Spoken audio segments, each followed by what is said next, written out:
Just doing a quick how-to with the new generator. The fuse box is in the pantry. In order to start this process, you have to turn the main breaker off. The generator is off. Turn the pump, which is this breaker, off. Turn the water heater, which is this breaker, off. So that's four breakers. The main, the generator, which will be off, the top one on the left, and the bottom one on the left, the water pump and the hot water heater should be off. Those four, all off. Then, quickly, I'll walk out so I can make this all one video outside to the generator, which I'll probably have in the garage. But the generator is here. It'll sit underneath the carport, but it has an extension cord, and this is the dangerous part. It has two ends that will potentially shock you. So the first thing you do is walk down here to this outside outlet, and you plug in the generator. This door pops open and you can plug in the generator there. No electricity should be coming out because the breakers are off. Come over to the generator. Can't plug the extension cord in. The generator is going to be sitting inside the carport there, not out here. This is the Firman, and it's a multi-fuel, so you can turn it from off to gas, or to the left is propane and natural gas.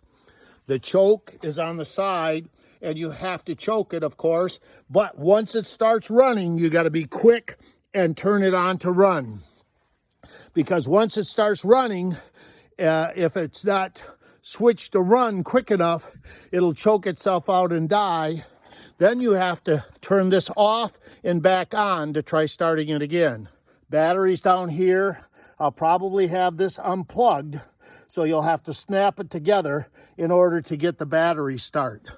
If you need to start it with a pull cord, the directions say pull it till it gets tight, firm, which is that far. If you don't, if you pull it from here, it could snap back and break your wrist. So pull it out to here, then a sharp pull. Gas is up here. It has a vent on this right side. So make sure when you shut it, the gas cap, you don't want to get it the wrong way because it'll block that vent. So make sure when you're looking at it, the writing's like this. Here are the directions for starting it with all three fuel types. Gas, it's got 8 gallons, more gas in the shed. Okay, so when we start it, because it's battery, we're going to turn it to gas. Red light comes on. Once that red light comes on, you have 4 minutes to start it, or else you have to turn it back off and start it again. I'm going to put it on choke. Make sure it's on choke. Watch that little plastic piece. Very flimsy. Don't push it too hard. Ready? Turns to green. Whoop. Well, there's an example right there. I didn't turn it to run fast enough. So now I have to turn it off. Back onto gas. Choke it. Start it. Quickly turn it to run. Now it's running. Green light's on. To turn it off, you just turn it back up here to off. So that's the starting and stopping of it all. Here is the propane connection. I'll have the hose in case you need to hook it up to the gas grill tank. It works really great, starts easy. You don't have to worry about gas. You just turn it to the left and it'll start on propane. And so if you run out of gas, that's an option. Okay, while it's running, this is a main fuse, and you got to make sure you flip that up to use this 50 ampere. This is where the extension cord plugs in. And you may have to turn this little fuse on as well. I'm not sure.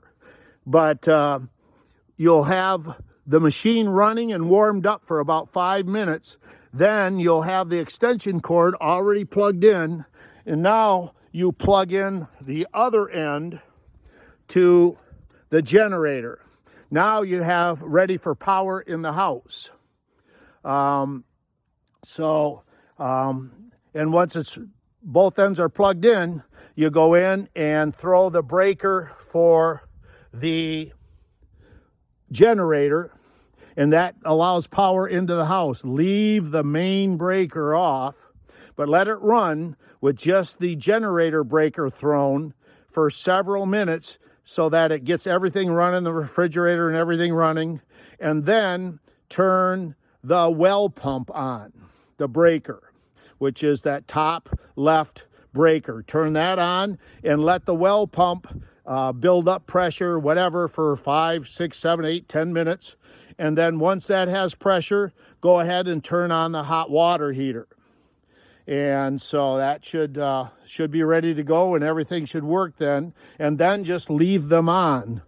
And but there are fuses on here that can blow. It has a gauge that tells you how many amps, etc., that it's pushing.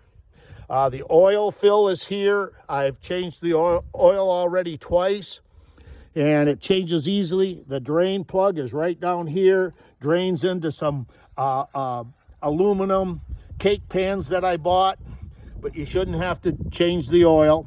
But it has a low oil shutoff as well if it has to run for days, but it should run on 8 gallons of gas. It says 12 to 13 hours. So I have 16 gallons of gas in the shed. So you have 12 hours plus 24. You have 32 hours of, 36 hours of gas. So, all right, that's about it. As far as I can tell, it has other plugs, but you'll just need to plug in the 50 amp plug. Just be darn careful that once you plug this into the house, because this extension cord, unlike other extension cords, has 2 hot ends. So once you plug it into the house, make sure you always plug it into the house first, and then once the generator is running, plug it into the generator, because if you did it back assward and you touch the end of that generator end with the generator running, it'll knock you on your ass. So make sure you do it in that order.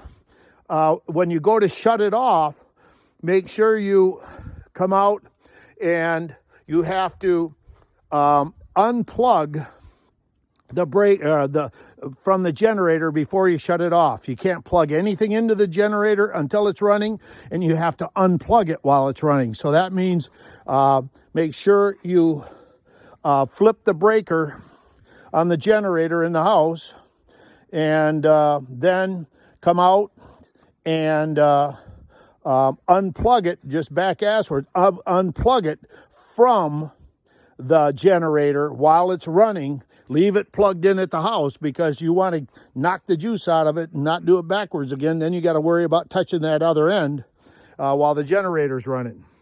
Okay, trying to be quick so it wouldn't be too long. So it's got a pull handle. It actually pushes better than it pulls. It's got a very hot exhaust, so don't get it near the siding on the house. It'll melt the siding, so keep it far away from the house as you can in the carport. And that's about it.